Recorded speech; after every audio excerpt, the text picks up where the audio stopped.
Nə müəllim, görmüsən fiziki işləyirəm, eşidirəm. Ay müəllim, mən biləklərim ağrıyır. Bu neyə bilərəm ki, biləklərim güclənsin, qoyduğum cırıq-cırıq olsun. Qoyduğum cırıq-cırıq olsun, ringdə deyirsən? Ha, ringdə. Ringdədirsə gəbirəm. Birincisi, biləyimin ağrıma səbəbi odur ki, meşok sənə gələndə ona zərbə vurursan.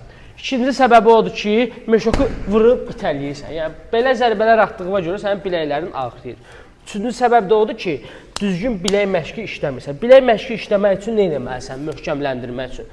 Birinci elə dizlərin bu şəkildə də yavaş-yavaş bu şəkildə özünü öyrəşdirirsən. Yaxşı, barmaq üstə, yumruq üstə, bilək üstə, əl üstə. Bunları öyrəşdirdin özünü.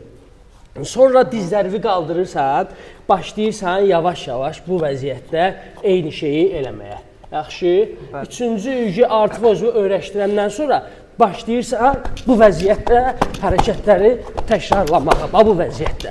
Çalışmaq lazımdır ki, 1 dəqiqə, 3 round dayanmadan işləyəsən bunu. Ondan sonra görəcəksən ki, biləklərin olub möhkəm, dəmir kimi. Qoyduğun nəinki cırıq-cırıq, lap mırıq-mırıq da ola bilər. Yaxşı? Başlayalım. Amma ringdə. Sağa dön, qatara, marş!